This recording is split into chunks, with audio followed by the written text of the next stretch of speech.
नमस्कार दोस्तों, इंफ्राजोन में आपका स्वागत है। आज की इस वीडियो में हम एक प्रोविंस के बारे में देखेंगे जिसने बहुत ही तेजी से 1 ट्रिलियन जीडीपी के आंकड़े को पार किया है।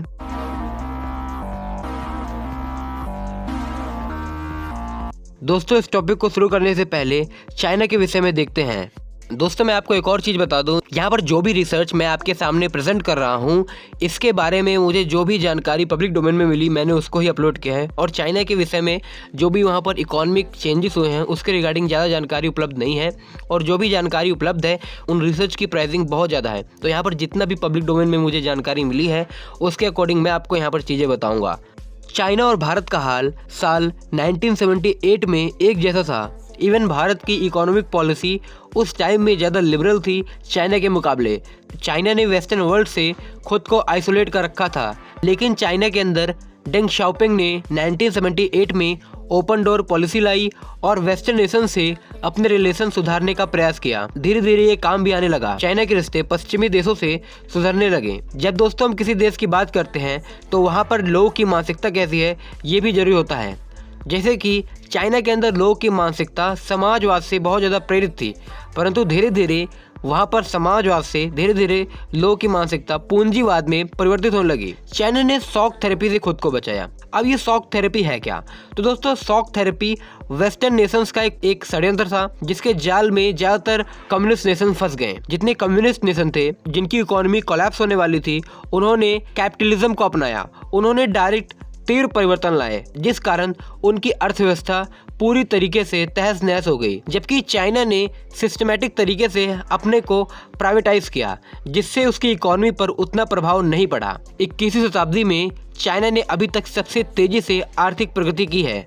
दोस्तों, जब हम चाइना और भारत का कंपैरिजन करते हैं तो यहाँ पर कुछ ऐसे बहुत सारे फैक्टर सामने आ जाते हैं जहाँ हम चाइना और भारत का कंपैरिजन नहीं कर सकते हैं, क्योंकि वहाँ पर जो सरकारें हैं वो अलग तरीके की है। तो यहाँ पर जो तीव्रता चाइना ने प्राप्त की है वो भारत शायद प्राप्त कर पाए, लेकिन भारत उस मुकाम तक पहुँच सकता है जहाँ पर चाइना आज है। 1991 में भारत ने नई आर्थिक नीति को अपनाया था। दोस्तों, चाइना एक केंद्रीकृत सत्ता है, वहाँ पर पॉलिसीज एक समान होती है, परंतु भारत जैसे एक विकेंद्रीकृत देश में जहाँ पर कई सारी पॉलिसीज राज्य बनाता है, भूमि, इंफ्रास्ट्रक्चर या फिर कहें तो इन सबसे संबंधित, वहाँ पर कुछ चीज़ें बढ़ जाती हैं, जिस कारण जो चीज़ें हैं वो एक समान नहीं हो पाती हैं। चाइना के अंदर आज के समय में ज़्यादातर जो जॉब्स हैं जो कि स्किलफुल वर्क भी हैं, उनके लिए इंग्लिश का जानना जरूरी नहीं है। मैंdarin भाषा से ही वहाँ पर बहुत सारे लोग, कहें तो अनपढ़ लोग, बहुत सारी स्किल्स एक्वायर कर पाते हैं और बड़ी बड़ी इंडस्ट्रीज में काम कर पाते हैं। इसके विपरीत भारत के अंदर ज़्यादातर जितने भी स्किल वाली जॉब्स हैं उनके लिए इंग्लिश जरूरी है। आज की इस वीडियो में हम ग्वांगडोंग की बात करेंगे। ग्वांगडोंग एक चाइना का प्रोविंस है जिसके पास कोस्टल लाइन है। करीब ये 1,69,800 किलोमीटर स्क्वायर में फैला हुआ है। एरिया वाइज ये चाइना का 15 सबसे बड़ा प्रोविंस है और पॉपुलेशन डेंसिटी इसकी 700 किलोमीटर पर स्क्वायर है। ये 700 सबसे बड़ा राज्य है जनसंख्या के मामले में, और करीब यहाँ पर 12 करोड़ तक की आबादी रहती है। वर्तमान में इसकी जीडीपी $2.98 ट्रिलियन है और पर कैपिटा इनकम $15,570 है। चलिए दोस्तों, इस प्रोविंस की जीडीपी ग्रोथ को देखते हैं। 1978 में इसकी जीडीपी $11.39 बिलियन थी। 1990 में इसकी जीडीपी में ग्रोथ तेज हुई। 2000 में इसकी जीडीपी $130 बिलियन पहुंच गई। 2005 में इसकी जीडीपी $277.394 बिलियन पहुंच गई। यानी कि करीब 5 सालों के अंदर इसने अपनी जीडीपी को डबल कर लिया। वहीं 2013 में इसने $1 ट्रिलियन जीडीपी के टारगेट को पार कर लिया। करीब इसकी इकॉनमी 2013 में $1.24 ट्रिलियन पहुंच गई थी। ग्रोथ रेट की बात करें तो 2000 में इसकी ग्रोथ रेट 11.5% थी, वहीं 2005 में 14.1% थी। तो सबसे ज़्यादा तीव्रता इसी टाइमलाइन में देखी गई। फिर इसकी इकॉनमी बहुत मेजर हो गई और 2010 में इसकी इकॉनमिक ग्रोथ रेट 12.4% रही है। 2011 में 10%, 2012 में 8.2% और 2013 में 8.5%। तो इस प्रकार से इसकी इकॉनमी अब ग्रो हो रही है। और दोस्तों, जब एक छोटी इकॉनमी जब एक मेजर इकॉनमी बन जाती है तो उसकी ग्रोथ रेट ऑटोमेटिकली थोड़ी लो हो जाती है, क्योंकि डिमांड, सप्लाई, ये सारी चीज़ें निर्भर करती हैं इकॉनमी के लिए। और जब इकॉनमी इतनी बड़ी हो जाती है तो उसके लिए ग्रोथ कर पाना पहले के मुकाबले मुश्किल हो जाता है। तो इकॉनमी जो है धीरे धीरे ग्रो होती है। हालांकि यहाँ पर अगर ग्रोथ रेट को देखें तो वो अभी भी बरकरार है और अभी ये 2 से 3% की ग्रोथ रेट के साथ बढ़ रही है। इस प्रोविंस की बात करें तो इसने करीब $250 बिलियन जब इसकी जीडीपी थी उससे करीब 7 साल बाद $1 ट्रिलियन की जीडीपी ये बनी।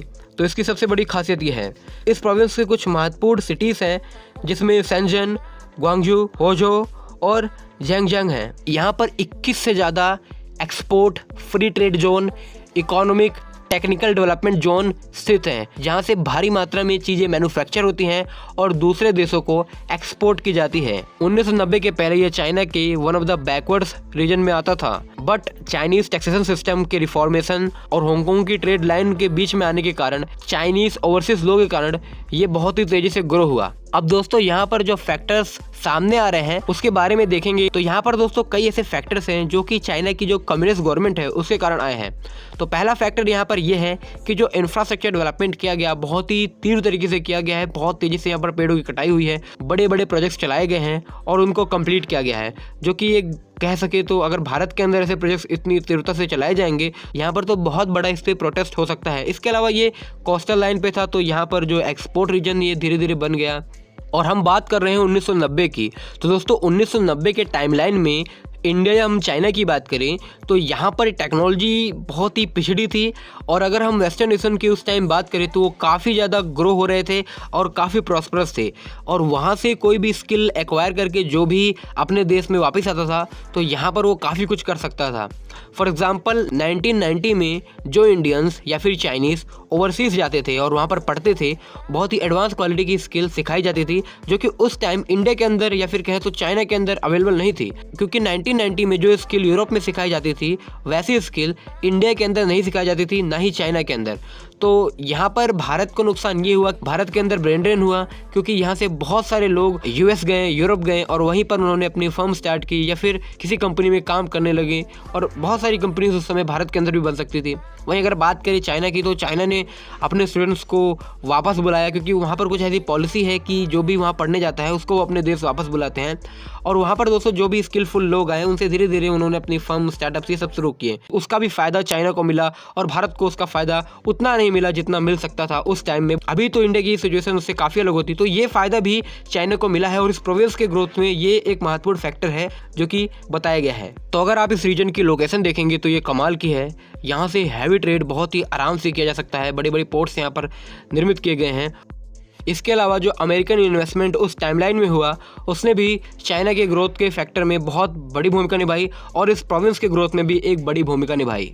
तो वहीं अगर हम उत्तर प्रदेश की बात करें जहां हम इसका कंपैरिजन कर रहे हैं तो दोस्तों संभावनाएं उत्तर प्रदेश में भी हैं, लेकिन जैसी कोस्ट लाइन अगर हम देखें ग्वांगडोंग के पास है वैसी कोस्ट लाइन यूपी के पास नहीं है। हालांकि सरकार इनलैंड वाटरवे पे काम कर रही है, लेकिन इनलैंड वाटरवे पे भी काफ़ी समय लगेगा। जितनी मात्रा में ट्रेड कोस्ट लाइन से होता है या एक्सपोर्ट कोस्ट लाइन से होता है उतनी मात्रा में ट्रेड इनलैंड वाटरवे में नहीं हो पाएगा, ये भी एक बड़ा कारण है। इसके अलावा देखा जाए तो लेबर पावर की, तो यहाँ पर मैन पावर में भी यूपी बहुत आगे है। अगर देखा जाए ये जो प्रोविंस है यहाँ पर 12 करोड़ के आसपास जनसंख्या है और आज के समय में 20 ऐसे बड़े शहर हैं जिसमें से कम 10 ऐसे शहर हैं जो कि अगर हम इंडिया के पर्सपेक्टिव से देखें तो वो टीयर 1 की सिटीज़ हैं और जो टीयर 2 की सिटीज़ हैं जहाँ पर 6 लाख 7 लाख पॉपुलेशन है, अगर आप उनका भी इंफ्रास्ट्रक्चर देखेंगे तो आप कहेंगे कि ये टीयर 1 सिटीज़ हैं। तो इस प्रकार से वहाँ पर इंफ्रास्ट्रक्चर को डेवलप किया गया है। हालांकि दोस्तों यहाँ पर ये जो रीजन है इसकी जीडीपी आज के समय में $2 ट्रिलियन पार कर चुकी है। जब हम उत्तर प्रदेश की बात करते हैं जहाँ पॉपुलेशन आज के समय में 23 करोड़ के आसपास है, उत्तर प्रदेश जहाँ इतनी जनसंख्या है वो $1 ट्रिलियन की जीडीपी पार कर सकता है। और बहुत सारे जो रिसर्च हुई है उसमें ये कहा गया कि अगर उत्तर प्रदेश के पास कॉस्ट लाइन होती तो आराम से $1 ट्रिलियन की जीडीपी को पार कर पाता। फिलहाल यहाँ पर जो सबसे ज़्यादा फोकस है अभी इनलैंड वाटरवे पे है। अगर इनलैंड वाटरवे को पूरा दिल्ली से प्रयागराज वाया यमुना रिवर और प्रयागराज से हल्दिया तक अगर इनलैंड वाटरवे का निर्माण जल्दी हो गया तो इससे काफ़ी फ़ायदा होगा। तो यहाँ पर दोस्तों अगर हम रीजन वाइज देखें, जैसे कि हम बात कर रहे हैं टीयर 1 सिटीज़ बहुत ही ज़रूरी हैं। यूपी के अंदर जो मेरठ से बरेली तक का रीजन है और येडा का जो पूरा रीजन है इनको टीयर 1 के तरीके से डेवलप करना पड़ेगा। इसके अलावा जो लखनऊ कानपुर का रीजन है, बनारस प्रयागराज का रीजन है, इनको भी इसी प्रकार डेवलप करना होगा।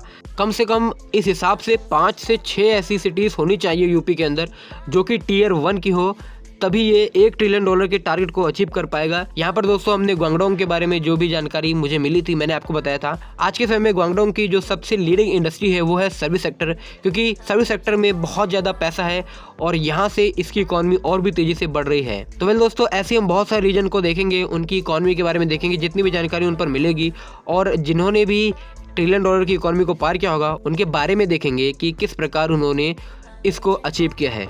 सो गाइस, आज की इस वीडियो में इतना ही। अगर आपको ये वीडियो पसंद आए तो वीडियो को लाइक करें, चैनल को सब्सक्राइब करें। धन्यवाद आपका ये वीडियो देखने के लिए। मिलते हैं नेक्स्ट वीडियो में।